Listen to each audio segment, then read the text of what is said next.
Welcome to the Draft Deeper podcast. This is your host, Nathan Grubel. Joining me, as always, is my producer, Kevin Black. Solo show being recorded tonight on Monday, January 3rd. Due to a few scheduling conflicts, we will have Tyler Rucker on. We'll be recording that show tomorrow, the 4th. Hopefully, we'll be getting that episode out on Thursday to talk about some of the guys mentioned in my Morning Dunk column. If you have not read the latest edition of the Morning Dunk, please go check that out over on the No Ceiling Substack, noceilings.substack.com. Please go and subscribe. We are growing in readership by the day, so we definitely thank everyone for the support. Absolutely having a blast writing for No Ceilings, being able to get my thoughts out on a weekly basis. More content to come from me on that front as I start mixing in a few individual pieces, some NBA content, get that back into the mix. 2022 is going to be a great year for writing, and I hope everyone has had a great holiday and a happy new year getting back into the swing of things. And what better way to get back into the swing of podcasting with draft content in general than doing a big board update, the Draft Deeper Big Board 2.0.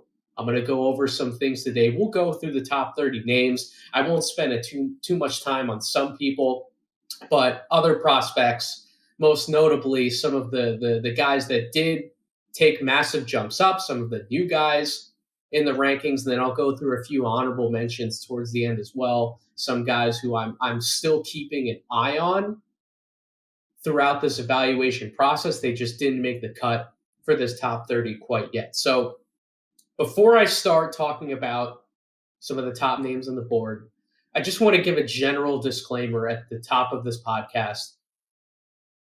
This was a very rough big board to make, more rough than it usually is at this time of the year. I know that when I come out with like a 1.0 board, or when I'm first starting to shift through different tiers, try and rank some guys, it's a little rough at the beginning because I try and give prospects, especially the freshmen, the benefit of the doubt. I try not to make too many changes to who I was looking at and where I stood preseason. But now we get into the January edition of the board.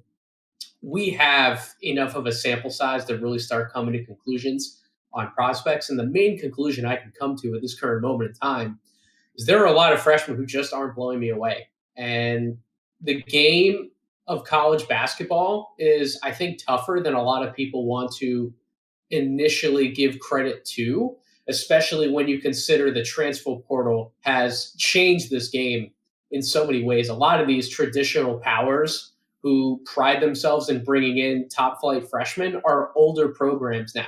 And obviously you see that older trend across the country. These teams are a lot more experienced. They're a lot tougher. And naturally, when some of these good to great to excellent coaches have veteran talent that they're able to put in place on both ends of the floor, it's a lot easier to scheme differently and change things up on the fly to adjust to their opponents with more veteran and experienced players at hand than freshmen who are trying to get used to the game and the speed of the college game itself, on top of trying to better some of their individual skill sets and figure out how they sort of fit into everything. So that's definitely, I think, should be taken into account, and has definitely contributed to the lack of success that some of these freshmen have had. They're just going up against better players and better teams. So there are a number of guys, like I said, who I'll mention at the tail end of the podcast, who I'm still keeping an eye on, and it would not shock me at all if there's still more movement on this board as we get to the 3.0 edition that hopefully I'll be launching sometime in February. Especially that 20 to 30 range. There's so much going on. The good news is I've pretty much nailed down a top 100 to keep whittling at this point. Even more so, I guess, better to say a top 75.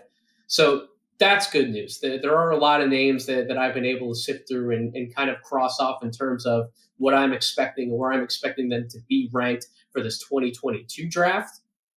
But nevertheless, that essentially 20 through 75 is just an absolute gauntlet right now. So I'm expecting some changes.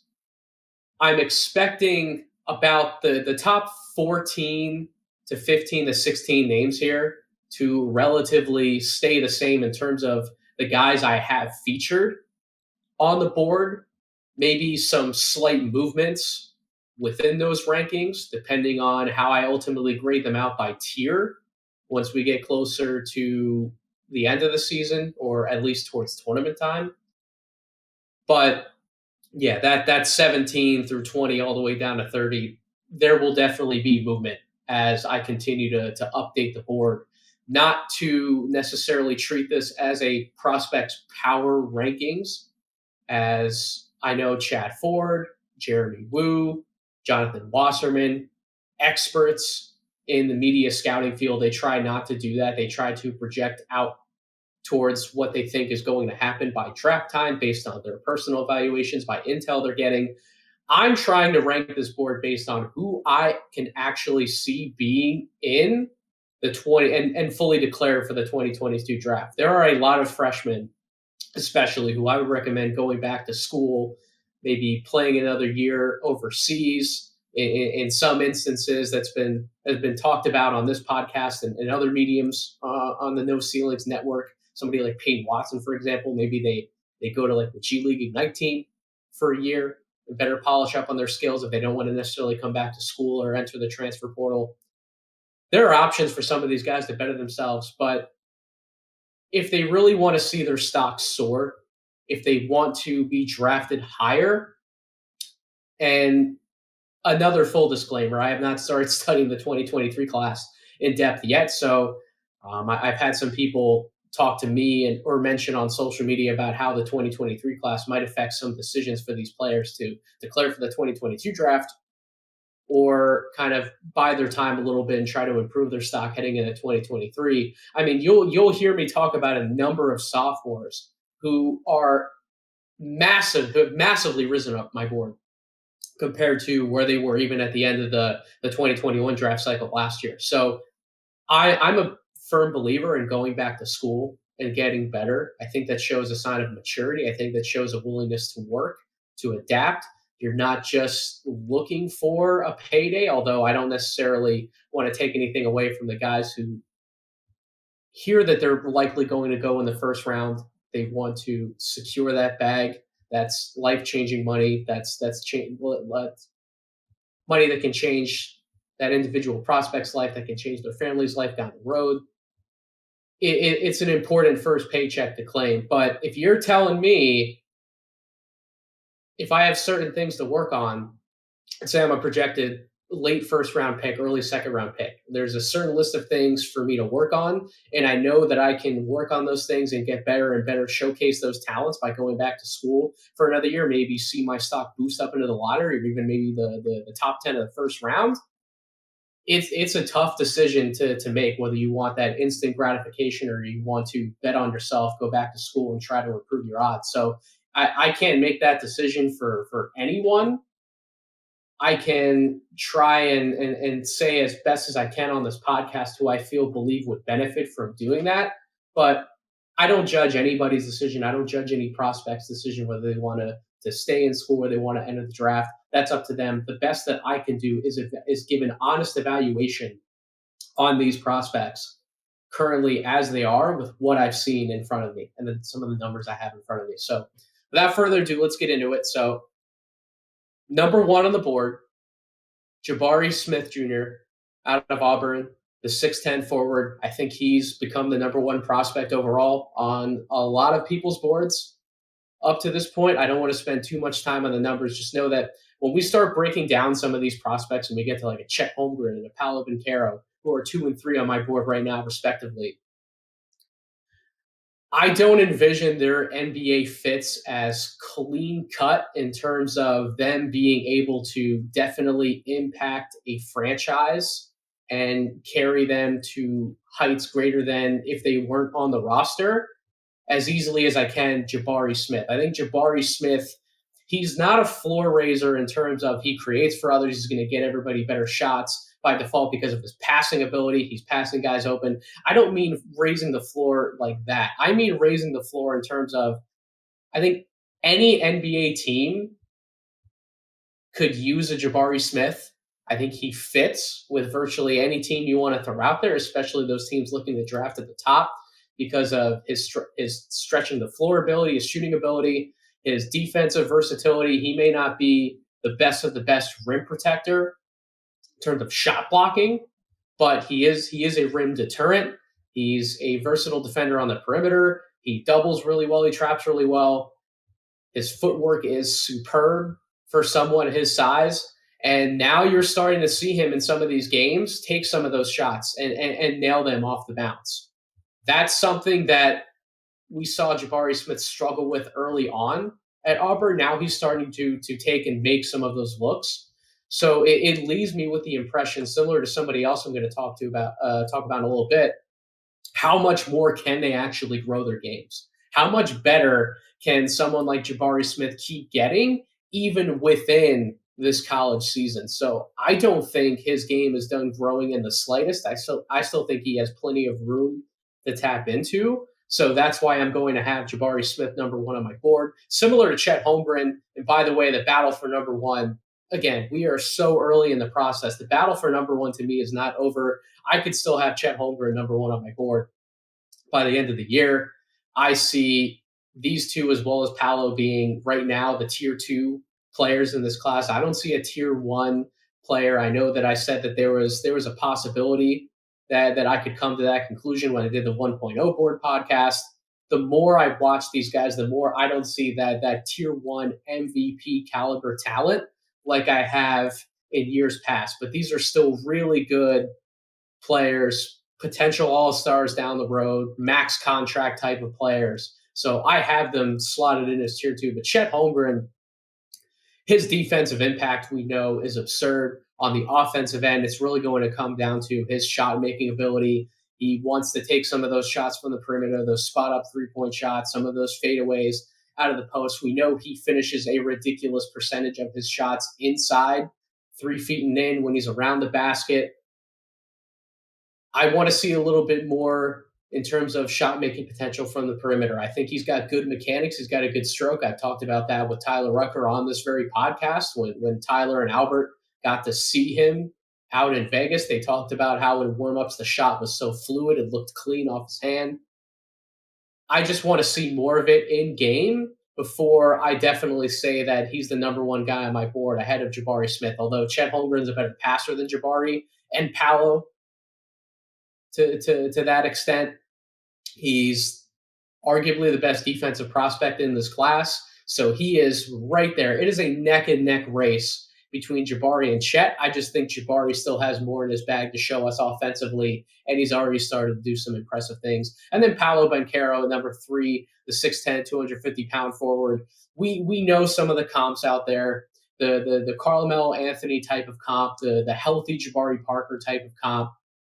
Those are tremendous offensive players to be able to bring into your franchise. But there's more that you need around somebody like that versus a Chet Holmgren or a Jabari Smith, who's just an easier plug-and-play type of talent. I think you need a little more around Paulo Bencaro in terms of what you actually need to raise the team's floor. I don't think he exclusively does that on his own with just his scoring ability. Now, he is a better passer, I think, than people give him credit for. He can pass guys open. He just doesn't do it for me on the defensive end. I don't think he's necessarily been terrible defensively, but I wouldn't say he's been good to great on that end either, or in the same realm as a Jabari Smith or a Chet Holmgren. So those are some of the things that really hold me back in giving him that number one grade that I had on him on the first edition of the big board. And then similar to Chet, he's got to show that he's a better outside shooter. I know that you go back and watch some of the film of the Duke Gonzaga game, for example, where he was hitting those pull-up threes in transition. That looks good, but off the catch, I don't love his approach. I don't love his shot mechanics. I think he needs to make some slight adjustments, make some tweaks to the types of shots that he's taking off the bounce, and then he needs to get downhill. He needs to be more aggressive and get to the rim. That was one of the bigger call-outs I had on Paulo's game before we got into this college season, was that we needed to see him be aggressive and attack the basket and take advantage of his size. Finishing, we have not seen that as much. Sort of the more the season's gone along, the more we've seen Paulo kind of go back to his bad habits and settle for a lot of tough mid-range looks that I don't think he ultimately has to settle for. I think He's certainly not a bad shot creator. I think his handle is actually a little underrated at this point. He can size a guy up, take him off the bounce, especially someone who's a similar size to him. He's a physically unique individual. I think he can be much better at getting downhill, getting more aggressive, getting into the basket, and that would definitely up his scoring numbers, his efficiencies. But regardless, where he's at right now, you still see some of the potential when you go back and you watch the film. If you're giving him the ceiling of some of those comps, you can't take that player, or at least I refuse to rank that player lower than 3, even though the Jaden Ivey, the number 4 player on my board, has done some impressive things coming back to school this year for Purdue. He's one of the better pick and roll guards that we have in the country when he's actually put into those positions to succeed. He's one of the best transition players that we have currently playing college basketball. He's improved the jump shot to a certain extent. I don't love the setup into his shot, especially off the bounce when he has that extra second to get himself into his shot and spot up and nail that open 3. He can do it. I just don't buy his shooting ability off the bounce, his mid-range game. I don't love his floater in the lane. So guards in the NBA nowadays have to be a little craftier than exclusively just finishing around the basket or hitting like a wide open 3-point shot. You have to have some of that mid-range craft, some of that ability when somebody runs you off your spots. I just want to see more consistency from Ivy in that regard before I would move him ahead of somebody like a Paulo Bencaro. I think that Ivy right now at 4 is a pretty safe bet. It's also a little criminal that we don't get to see him in a more ball dominant role at Purdue. They play that post centric offense where Ivy is used a lot more off the ball than he is on the ball. We're robbed a little bit to see what more of his potential could be as a creator, but when we have gotten looks at him as a pick and roll creator in the half court, he's done a great job with it. And I've really been pleased with some of the reads I've seen him make on film. So I'm going to have Jaden Ivey at 4, Kendall Brown at 5. He does move up a little bit from my previous big board. I had Patrick Baldwin Jr. at the 5 spot. Pat Baldwin has slid down my board, not terribly far, but he has slid enough to the point where we're starting to get some of these other names in the mix who have really impressed me in college basketball. And it's not that Kendall Brown has completely blown me away, because he's not a high usage type of shot maker. He's not a high usage offensive player. He's somebody who loves to get out, run in transition, finish effectively in transition. He's a great decision maker in the half court. You get him moving off the bounce. He can hit pull-up shots. We've seen some examples of that. Obviously, he loves passing off of a live dribble. He's a great cutter. He's just one of those connector type of pieces that an NBA team would love to have. And then when you factor in his 6'8" size, his long wingspan, his defensive versatility, he's one of those guys I was talking about, similar to Jabari Smith. I've seen examples of Kendall Brown doing some things on film that make me sit back and go, what if he tried to do some of this more often, like some of the off-the-bounce shot making, for example? How much more upside does he have to tap into? And he is only a freshman. You would obviously expect him to get better once he gets into the NBA. So some of these guys below him definitely have a chance to make a better impression on me and rise a little higher than Kendall on my board. But right now, I'm comfortable with having Kendall Brown right there at 5. I think that he's a tremendous talent, somebody with upside to bet on, with his size, with his passing instincts, with his defensive ability, some of the flashes we've seen of off-the-bounce scoring. I just like the package that's there at 5.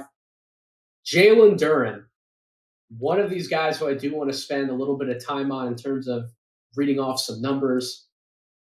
11.1 points per game, 7.5 rebounds per game, 67.6% shooting from the field. He's only shooting just under 58% from the free throw line, but he is averaging 2.6 blocks per game. He has a 24.8 PER as a freshman and a 66.3 true shooting percentage. All the complaints that I want to have about him on the offensive end, how he isn't assertive enough, he isn't aggressive enough looking for his own shot, he still rates out in the 88th percentile in terms of total offense because he's really good at what he does.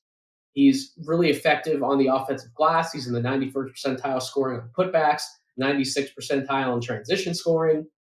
I would love to see him operate better as a role man in pick and rolls. I would love to see him actively get himself in more of those situations. I would like to see him get more opportunities to show that he's better than just the 30th percentile on scoring off post ups. But overall, when he does get the ball around the basket, when he's able to act as a vertical lob threat or finish inside in transition, he is in the 95th percentile in terms of scoring around the basket. So you factor in some of his defensive versatility as well, some of the flashes we've seen of him either playmaking off the short roll or in Memphis's last game against Wichita State, we saw him hit those 4 mid-range jumpers. That was really good to see. I haven't always been in love with his touch, his jump shooting mechanics. I'm still not, but the fact that we're starting to see some evidence of him being useful off short rolls, I'm not going to make the Bam Adebayo comparison. I'm not going to make the Onyeka Okongwu comparisons necessarily, but if I were to lean towards one of those two being more of the comp, I'd say it's more of like what we saw in Onyeka Okongwu in college. Onyeka Okongwu, I think, was a better face-up big overall, but you see Jaylen Durham starting to get some of that ability, himself starting to showcase some of that ability. Once he gets more up to speed with processing the game at a higher level, I think that's really when you start to see the upside, the physical tools, the natural talent, the raw talent. He has the raw ability to impact the game, which is why I have him at 6. Given the fact that I just haven't been blown away by some of these other prospects, it leads me to want to rank more of a quote unquote sure thing in terms of natural ability and size near the top of my board as opposed to betting on some of the other guys that we can talk about as we get further along in these rankings. So those 6 guys, I think for the most part, are the consensus guys on the majority of major media outlet boards right now. Here's where we start to get a little more creative in this 7 to 12 range.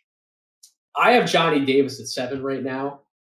Johnny Davis, a lot of people have really been buzzing about him on social media, myself included, because of his mature approach to scoring the basketball, the fact that he does so much of his damage taking mid-range shots, hitting tough mid-range shots, floaters, drives to the basket, he gets to the free throw line. The fact that he's averaging 20.8 points per game, he's only shooting 34% from three-point range. Obviously, you would like to see that number tick up a little bit, especially if we're talking about him being in the top 7, top 8 range of the draft.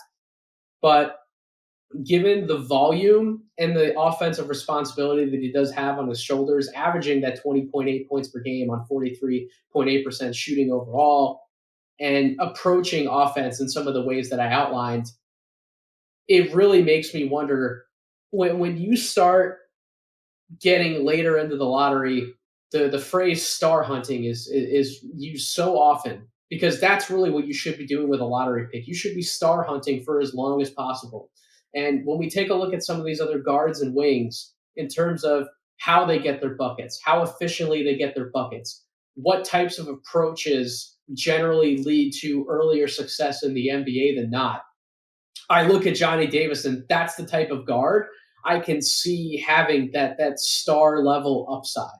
I'm not saying that he's definitely going to get there, but when we talk about guys who I would rather bet on in this draft, especially when you go back and watch some of the film, Johnny Davis is right there for me. 72nd percentile in total offense, 80th percentile in total defense. If you haven't listened to our most recent No Ceilings podcast that Tyler Metcalf hosted with Chip Jones, Tyler gives a great breakdown as to why he also sees Johnny Davis as one of the better guard bets in this draft class, why he has him so high up on his board. He talked about some of the defensive mechanics that he likes, some of the footwork that he sees from Davis. I'm in total agreement.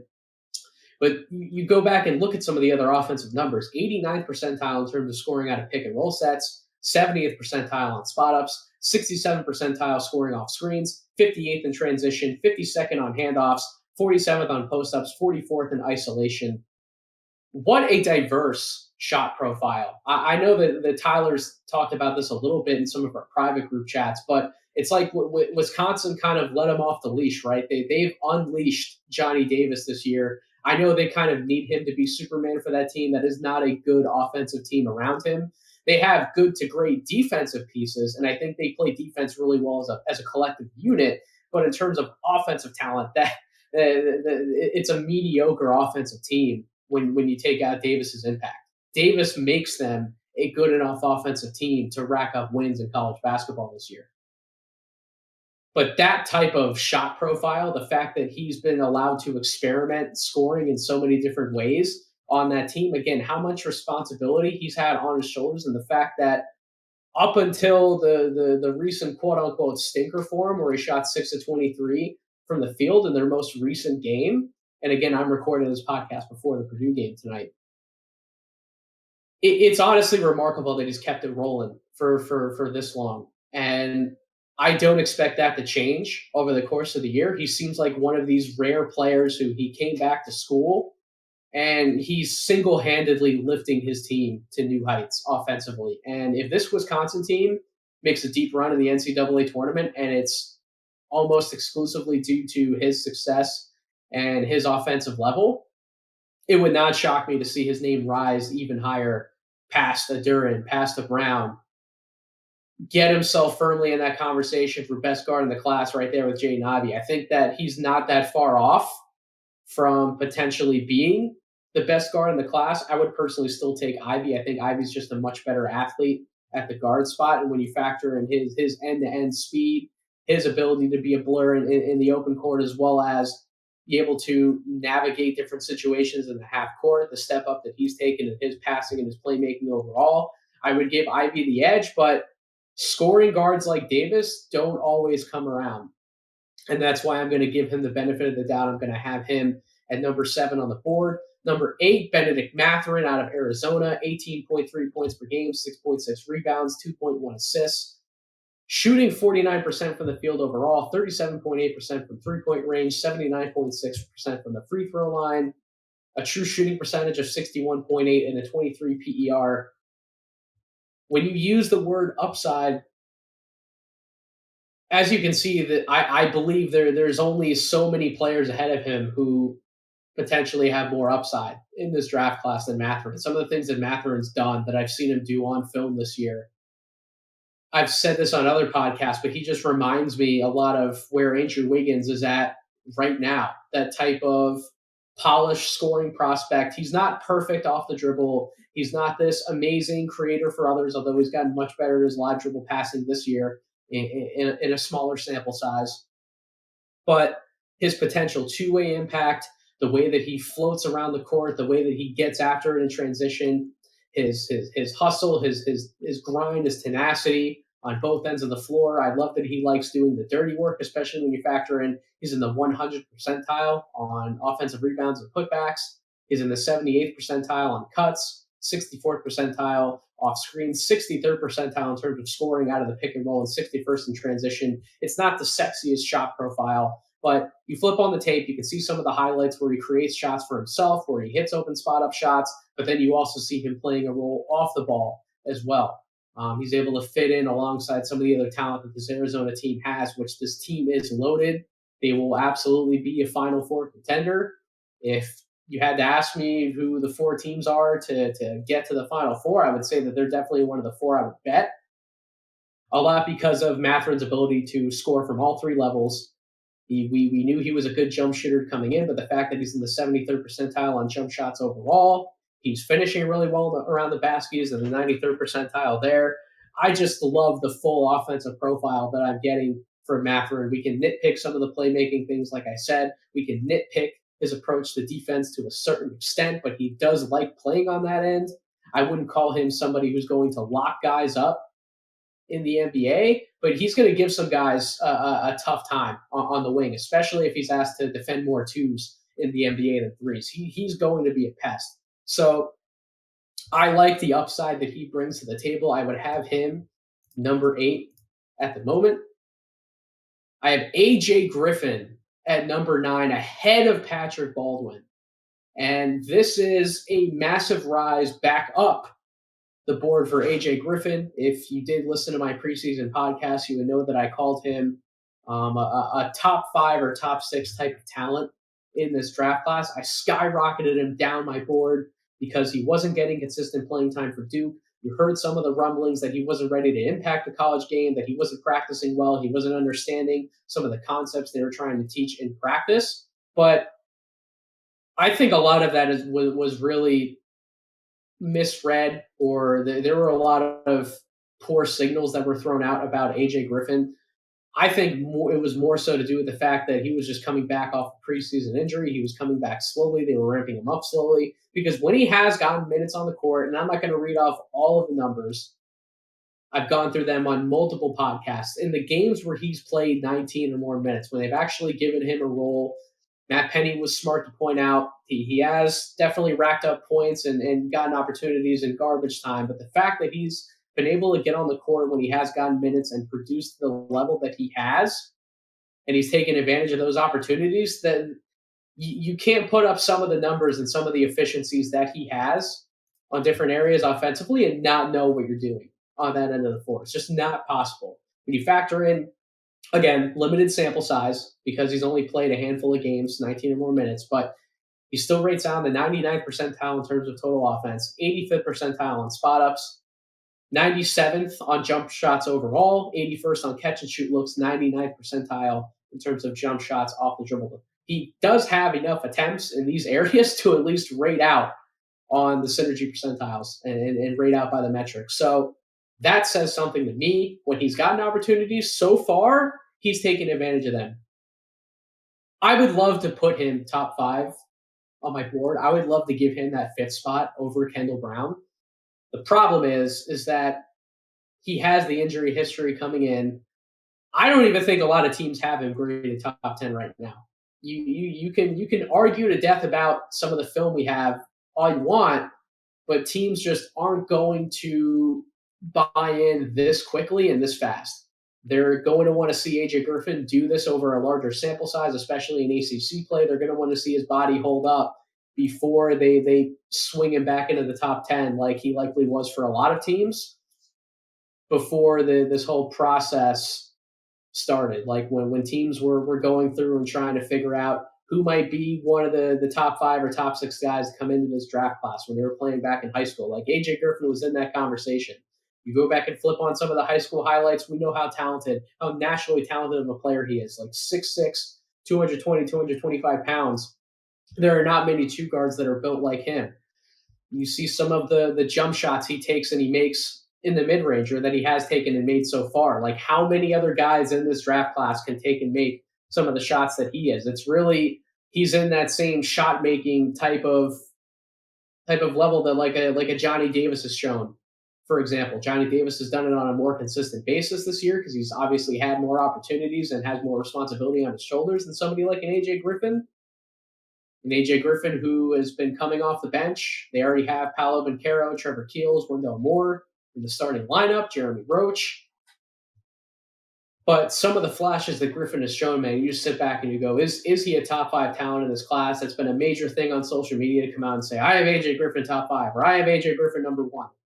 I would like to rank him that high right now too, but I can't because I know that a lot of teams definitely do not have him ranked that high. And I also want to be a little cautious with peddling the Griffin propaganda. So I'm going to leave him at 9 right now, but he's another one of those guys who could absolutely move up a few spots on the board by the time it's all said and done. And then Patrick Baldwin, I've talked his case to death too. I said it with Matt Penny on the last podcast.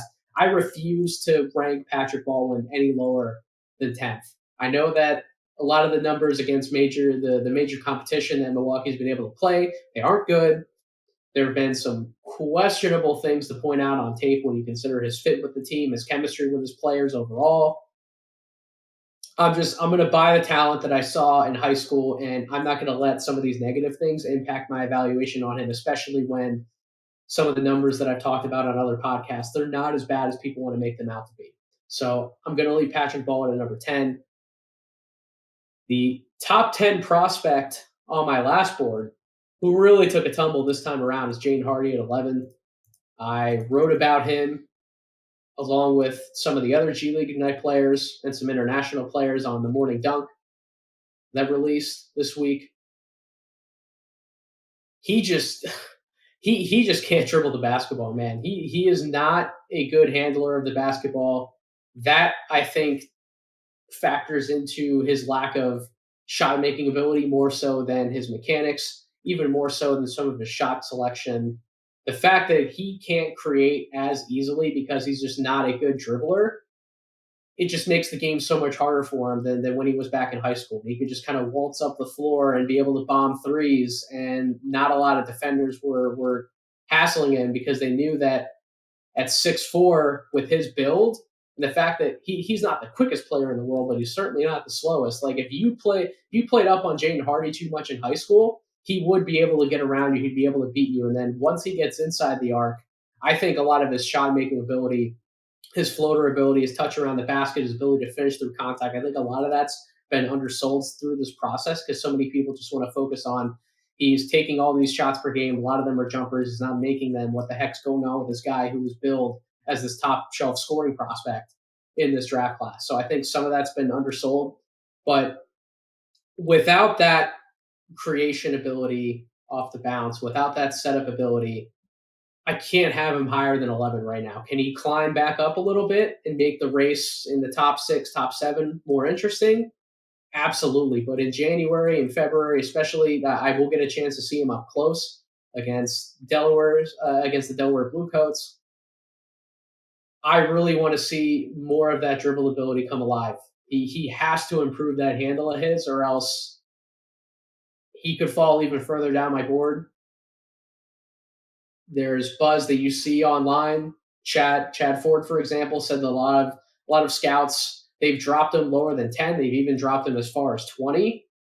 That's not necessarily an overblown overreaction to what we've seen on the film. He was bad in those Vegas showcase games. He was bad.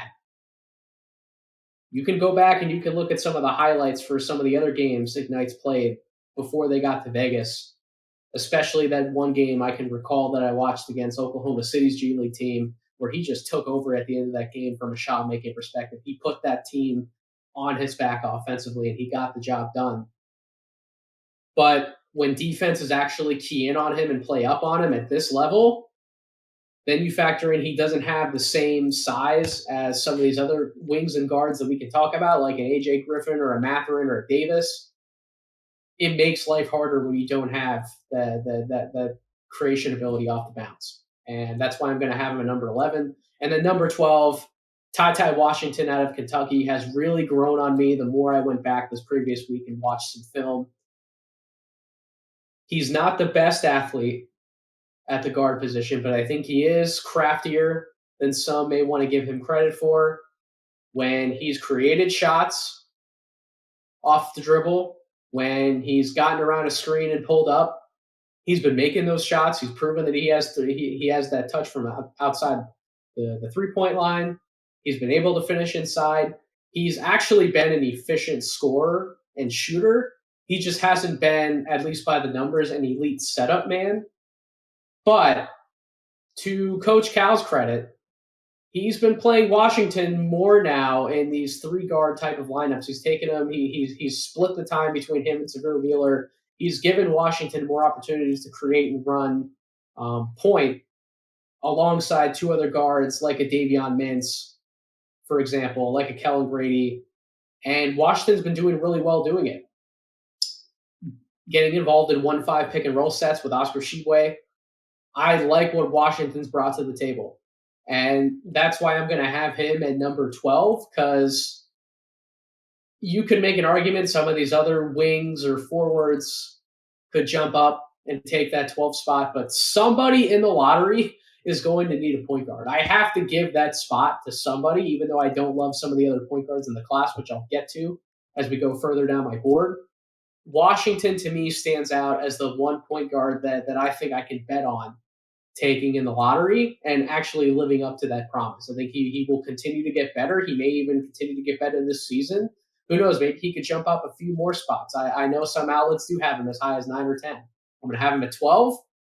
I'm confident in that ranking, and I like some of the flashes that he's shown on film. We'll see how he does in SEC play. 13, I have Nikola Jovich, who dropped slightly from the 1.0 edition of my board. My 1.0 board, I had him 10. Now I have him 13. Still see him as like that tier 3 type of starter in the NBA. I wrote about him in my morning dunk. That's why I won't go too in on the numbers. But his creation ability, his shot setup ability, his shot making ability, his competitive nature, his willingness to at least get out there and try to defend, his want to consistently dunk over each and every opponent he faces, his nastiness, his tenacity. I love all of those things about Jovich. He's not a perfect defender. He's not a perfect shooter. He's not a perfect scorer, but he's shown touch on film in enough areas that lead me to believe that he is a lottery level talent in this class. And that's not even talking about the passing ability off a live dribble, which also makes him pretty unique for a 6'10 forward his size as well. So I'm going to have Jovich at 13, Keegan Murray, the Iowa forward, at 14. I'm still doing some deeper work into his evaluation. I really want to see what his numbers look like coming outside of Big Ten play. He's been the mid-major killer up to this point. I talked about it on previous podcasts, some of his numbers. When you look at like his efficiencies, his synergy percentile ratings, his PER, some of these numbers just make you fall out of a chair when you look at them. You can't believe that they're actually real numbers. But when he has played against better competition, his numbers have come down to earth a little bit. But even somebody who's consistently putting up at a bare minimum, like 15 points, 6 rebounds, shooting efficiently from the field, showing some of the footwork defensively you want to see from a forward his size, his rebounding ability, he's at least consistently good. Is he great all of the time? No, but he's at least consistently good. And to be perfectly honest, that's better than a lot of other players that I can evaluate right now in this draft class through the non-conference portion of college schedules. So I'm going to have Murray here at number 14. I don't feel great about it, but I feel good enough to have him here right now. 15, I have Trevor Keels, the Duke guard, or wing, however you want to classify him. I've been back and forth on Keels' evaluation as well. I don't love him here at this spot, but when you factor in how young he is, I know a lot of people on social media wanted to point out how good of a shooter he was dating back to high school. He has shown some encouraging signs as an open shot maker in college. When you flip on the film, the numbers, the percentages aren't great, but he has enough ability. He's built really well for a guard. He can get on you defensively. He can make things happen. He's another guy who can navigate passing out of pick and rolls. He can even pass out of some isolation sets when he's on an island. He can still make the right read, make the right play to somebody else. He's a willing passer. He can finish around the rim, and when he is knocking down open three-point shots, his game looks really good on tape. So that's why I'm going to have him at number 15. 16, Dyson Daniels, the G League Ignite wing. Man, Daniels is such an interesting evaluation. I wrote about Daniels on the Morning Dunk, and I'm also going to have a conversation with him on another podcast this week when I have Chuck on from Chucking Darts. He's somebody who I do want to dig a little deeper on, so I'm not going to spend too much time on him now. Just know that I was flirting with giving him a lottery grade. I have him at 16 right now. I don't love having him here. I don't know if I would have loved moving him up anymore. I wouldn't have liked moving him down any further. I think this is a good spot for Dyson Daniels right now, the 6'6" wing. He's had a lot of responsibility heaped onto his shoulders, essentially being the de facto point guard in a lot of different lineups for G League Ignite. I think it's more responsibility than an NBA team would put on his shoulders, but nevertheless, he's at least done a good job navigating through a lot of it. I want to see more of the shot come around, but defensively, he's arguably the best guard defender in this class.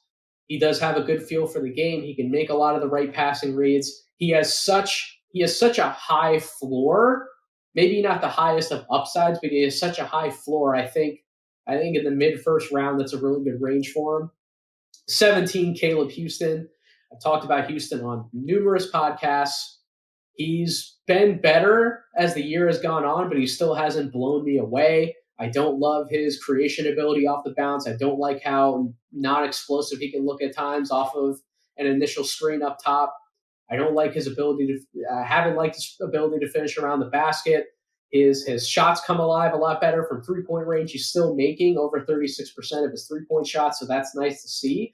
But for somebody who we're billing as not as exciting of a creator and more so an off-ball movement type of shooter who isn't lighting the world on fire defensively either, 17, I think, is a safe range for him to be right now, but I have seen some people have him even lower on their boards in like the early to mid 20s. I'll have him at 17 right now. 18, somebody who has climbed up my board a little bit, Wendell Moore. The Duke wing, he's in his junior season now. He looks so much more comfortable playing the game on both ends of the floor than he did his first 2 years. He's now averaging 17 points per game, 5.5 rebounds per game, 5 assists, shooting almost 59% from the field, 41% from three-point range, 72.5% from the free throw line. That number's not great, but he has had some hot games shooting the basketball from distance overall, so that's really propped up some of those numbers. He's averaging over a steal per game, a 28.3 PER, and a 67.1 true shooting percentage, 94th percentile in total offense, 97th percentile scoring out of pick and rolls, 87th on spot up looks, 76th in transition. He has good numbers when you factor in pick and rolls and isolations, including passes. As I mentioned, he's been hot shooting the basketball from the perimeter of late. Some of the jump shot numbers are propped up by a few performances. So whether you buy the shot continuing to fall, that's your prerogative. I am buying a lot of the improvements that I've seen from Wendell Moore. I do buy some of the setup ability that he's displaying on the regular at the college level. I do think a good amount of that can translate to the NBA game. And the fact that he's so much more vocal, he's always communicating with guys. He's really become the quarterback for this Duke team on both ends of the floor, not just offensively handling the ball, being the team's de facto point guard, but also defensively really helping guys get in better spots and defend much better as a unit. I just love the leadership that I'm seeing right now from Wendell Moore. So as I've kind of said on social media a few times, he's trending more towards lottery than he is mid to late first round. So that's why I have him here at 18. 19, the most divisive player that I have on my board, another guy who I'm going to be talking about with Chuck on another podcast this week, Tari Eason, the LSU forward. Listen, his numbers, if we just want to make a statistical argument for Tari, 15.8 points per game, 7.4 rebounds, 53% from the field. He's averaging over a steal and a block per game. I'll let Chuck get into some of the steal and block percentages, but a 33.8 PER, 60.6 true shooting percentage, 85th percentile in terms of total offense. He is making things happen for this LSU team, and he's doing it off the bench. He's not even starting, yet he's still averaging 15.8 points per game. I didn't pull his per 40 numbers, but I'm sure those would look much better than even what he's averaging right now. It's just, he's a tough eval for me because I've seen some of these physical bully type scorers come out of the draft before, and they do not succeed nearly as much as they do in the NBA, not nearly as efficient, not nearly as productive. But again, a lot of these other guys in this class just are not blowing me away. And at some point, you have to reward productivity. And Tari's been one of the most productive players in the country. Give him credit. He's helped in my opinion, an overperforming LSU team up to this point. We'll see how they fare against better competition in SEC play. But Tari's looked really good at times, but then you also take into account the evaluation when you watch enough of the film. He scores so much on open lanes in transition or dunks at the basket when there's literally nobody else around him. When he is bodied up by players who are as physical as him, if not even bigger in size and stature, he has struggled still finishing around the basket in those matchups, and that's what gives me a little bit of cause to pause in terms of fully buying in on his offensive output.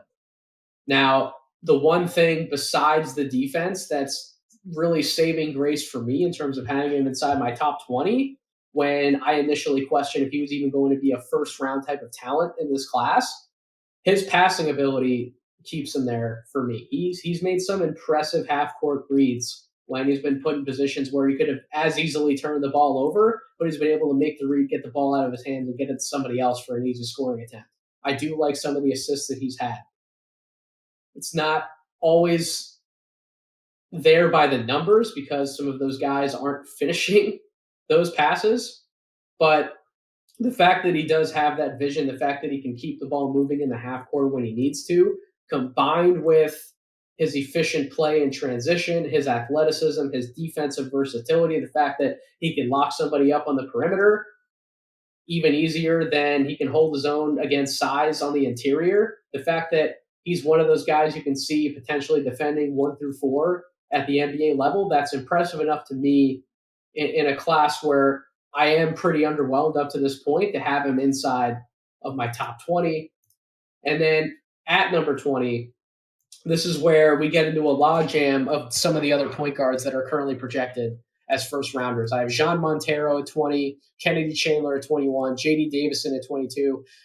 I won't spend a ton of time on the point guards here. I've talked so much about them either on previous podcasts or on social media when I've said I just don't see a lot of starting level point guard talent in this NBA draft class. Excuse me. I just don't. And playing point guard in the NBA, that's such a high bar, such a high threshold to clear. There's only so many jobs available. It's not as interchangeable of a position like we have. If you're playing 2 through 4 in the NBA, it's not as interchangeable of a position in the pro leagues as playing the 1 or the 5. Those are the 2 positions that matter the most more than anything because they're the 2 positions on the floor with the most responsibility tied to them on both ends. You have to be able to communicate well and lead from the point guard spot. You have to know how to take a measured approach at getting others involved as much as getting your own shot. And then defensively, you have to set the tone at the point of attack. And I love Kennedy Chandler's defense.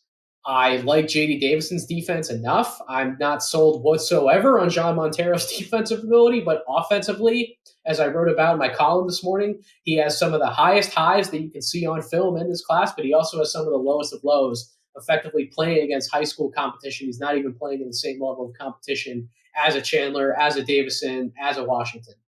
So this is a chunk that I've left here, this 20 to 22 range for these point guards. Folks, I said on social media before I was recording this podcast that a few people might be surprised with some of the things I'd say on here or some of the places I'd have some of these players ranked. I'm not going to leave it off the table that one or more of these point guards in this tier right here, in this little cluster, don't even make it to my top 30 by the time I do a next edition of the board. In moments where I want to be blown away or I want to see significant ability, all 3 of these guys have fallen short when I've wanted to see it from them. When I've gone back and I've watched Montero in some of these overtime elite games that aren't the best of competition, when I've seen Chandler go up against teams with great positional size almost everywhere, like a Texas Tech or an Arizona, when I've seen Davison struggle against a Davidson team who Hyunjung Lee, to his credit, he's an exciting guard prospect, somebody who could hear his name called on draft night. But other than that Davidson backcourt isn't blowing anybody away. And I know Davidson's coming off the bench. He's not starting for that Alabama team. But given the type of athlete that he is at that guard spot, you want to see him impact the game more than he has. He piles up turnovers. I've talked about it at length. He's not a good He's not a great passer. He's not even a good passer. I'd say he's solid, trending more down towards mediocre. He's just not a good passer. I think that he's a year away from really grasping more concepts in terms of playmaking. I think that all 3 of these guys, in my honest opinion, would be better suited coming off an NBA bench than being a starting point guard. So I kind of have them clustered here. We'll see how this clump ultimately breaks up as the scouting period goes along. But I'm not sold on any of these guys being starting point guards. It would not shock me, like I said, if one or more of them maybe moved out of my top 30 in favor of some of the other guys that I'll talk about in the honorable mentions, who I still have my eye on, who could definitely jump up, and some of them have even more experience than some of these freshman equivalent guards.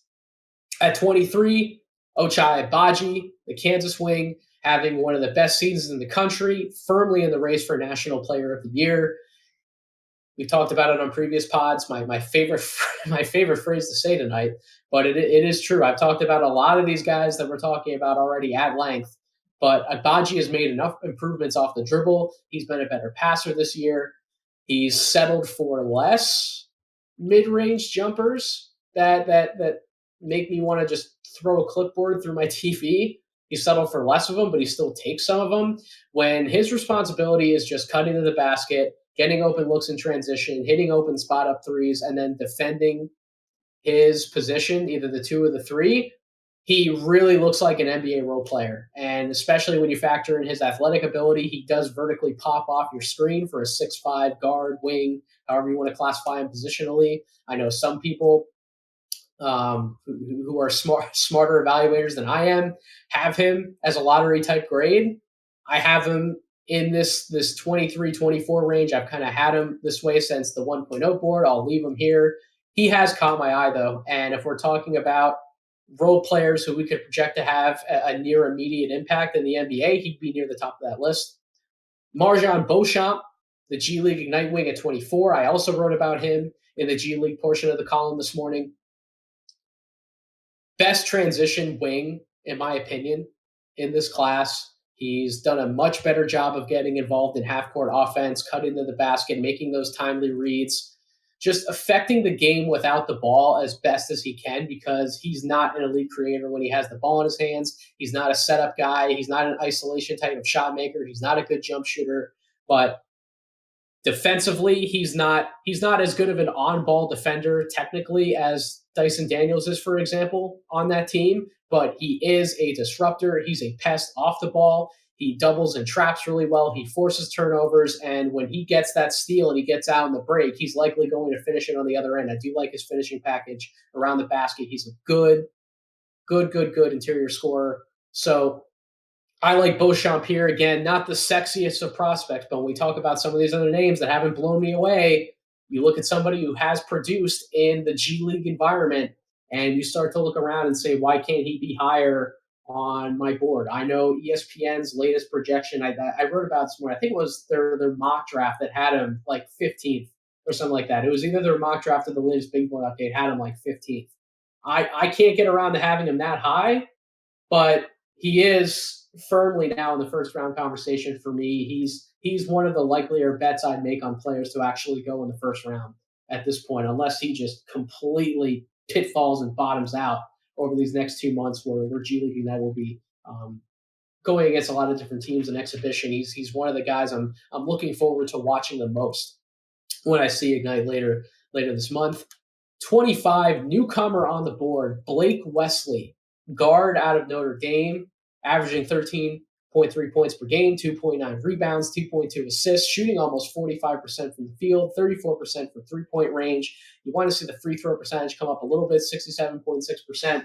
He's been one of the best shot creators in this draft class, period, off the bounce. He's hit a lot of tough shots for that Notre Dame team. He's already hit a game winner this year. He's in the 98th percentile in terms of scoring out of isolation, 71st percentile in transition, so he runs out really well. He understands how to fill the lane, get out in transition. 55th percentile in terms of pick and roll scoring, but 71st in pick and rolls, including passes. So when you factor in his combo guard type of role that he's played for Notre Dame, but really initiating a lot of that offense, being asked to have a lot of that offensive responsibility on his shoulders as a true freshman, I really like a lot of what I've seen from Blake Wesley, and he's not a bad athlete either. Wouldn't call him a great athlete, but he's definitely a good athlete, and he's 6'5", so he has size to him in that backcourt. And defensively, there's definitely areas for him to improve on the ball, mechanically, how he approaches different angles, how he can maybe look better to take things away from certain ball handlers on the perimeter, especially when you factor in his size and length. But offensively, I think Wesley has absolutely entered himself into the first round conversation. And out of some of these freshmen that we could talk about who haven't blown me away, Wesley wasn't even on my radar coming into the season, but he is firmly on it now. And I would expect Wesley to end up in the top 30 of my board as the year goes on. He's one of those young guys who, when you start to think about projecting out 2-3 years down the road, I could absolutely see him as like a tier 3 type of prospect. And then 26, Hugo Bason for the New Zealand Breakers, 6'3" combo guard, reminds you a little bit of Tyler Hero when you flip the film on. I like what I've seen from him. The reason why I wouldn't have him higher is because I don't see him as a point guard. I know that was something he might have been initially projected as before the scouting period started. When you actually flip on the tape, you watch some of these Breakers games, he's not a point guard. He's not a great setup man, but he's an exciting jump shooter off the bounce. He's an exciting scoring guard overall. So as one of these types of players we can project, like first guy off the bench, six-man type role, scoring specialist off the bench for an NBA team. I love Hugo in that type of a role, so I'll have him at 26.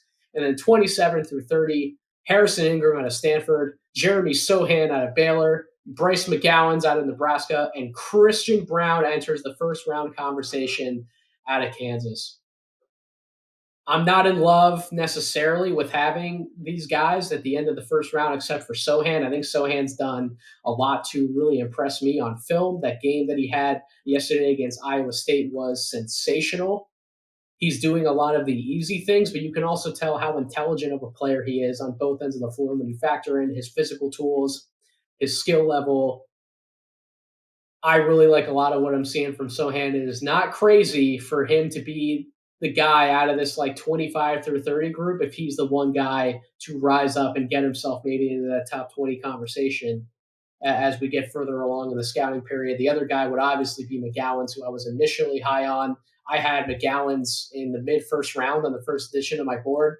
He just has not created or shot well from the field. And you flip on the tape, some of the things you see on film, you don't want to completely give up on him as a first-round talent in this draft if he declares. But I think if he came back to school for another year, took the time to get himself stronger, really improved his body, I think that would go leaps and bounds in helping him finish around the basket and actually better create and do some of the things off the bounce that he wants to do. But you can't knock his aggressiveness and his attentiveness to detail on both ends of the floor. I think he's been a better defender than the numbers would necessarily give him credit for. I don't hate him on that end. I think he's competitive. I still like that he gets to the free throw line.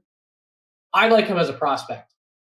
It just, I really teetered with having him outside of this top 30 initially and having a guy, like my next guy up would probably be Jordan Hall out of St. Joe's. I really liked what I saw from him when I went to go scout him in person. But Jordan Hall and Christian Brown are definitely two guys that are right there, that 30 to 32 range that I'm monitoring to see if some of these other freshmen maybe take a step back as conference play goes along. Maybe Jordan Hall steps into that first round conversation, but I really like him as a value pick in this draft.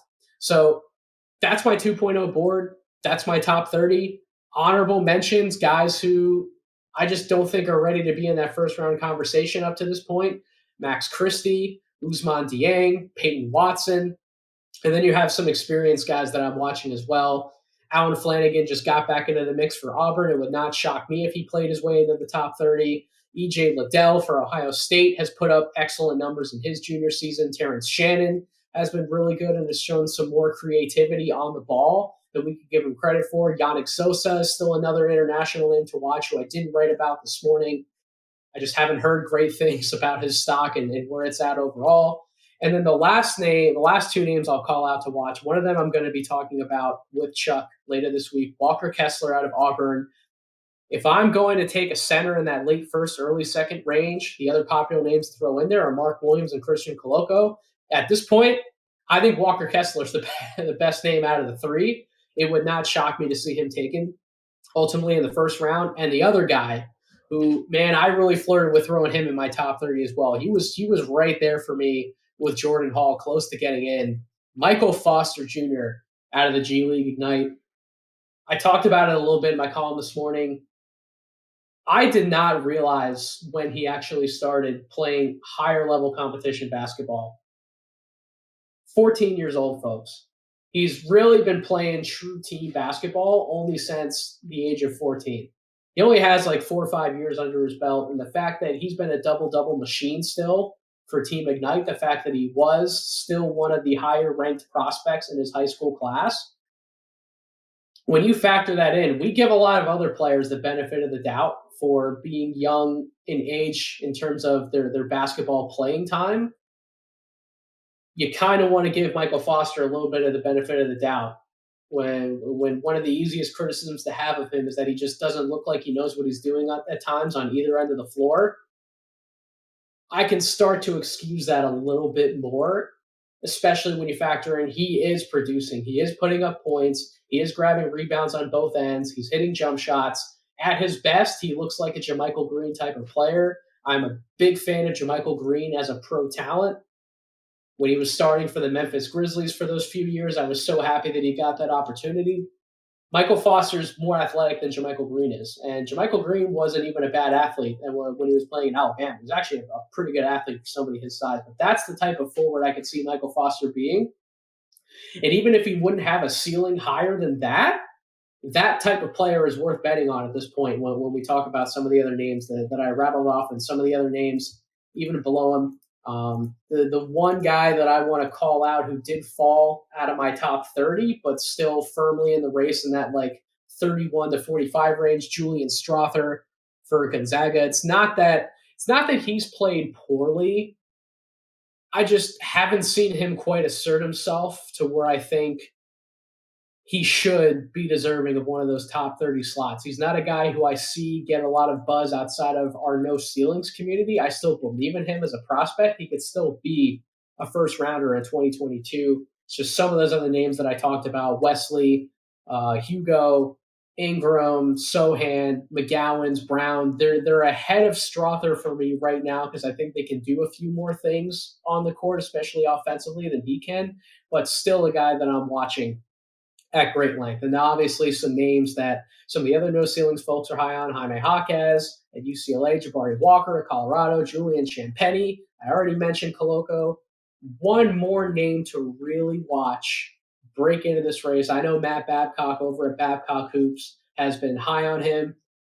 Moussa Diabate, the Michigan forward. I think he's too raw for me at this current moment in time, but when he gives you glimpses and he puts it together for stretches like he did in that North Carolina game, he makes you sit back in your seat and go, why isn't this guy one of the top 30 players in this draft class? Not blowing you away necessarily from a skills perspective, but when he does put some things together, especially offensively, he can look impressive at times, and he is 6'11", 210, one of those more versatile type of forwards that we can project on the defensive end. So those are some names to definitely watch. Maybe I'll do a podcast over the next week or two where I go into some of the second round sleeper type of names. I go through some of the other guys I have labeled as honorable mention on my board. We'll see what the content schedule bears itself out to be. But that's going to do it for this episode of the podcast. Thank you all so much for listening to this episode, my long-winded explanations behind my updated big board. I will make sure to have an updated version of my big board posted on social media as well, accompanying the release of this podcast. So make sure you're following me on my social media account, my Twitter account at Draft Deeper, to see the physical copy of that board to follow along with this podcast. Subscribe to the Draft Deeper podcast wherever you get your podcast: Apple Podcasts, Spotify, YouTube.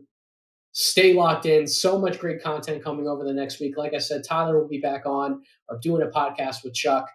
Next week, next Monday, instead of recording with Tyler, I will be having another big time guest on this podcast. If you were listening attentively to this episode, I already said his name once. So use that as a clue to who I'll be having on.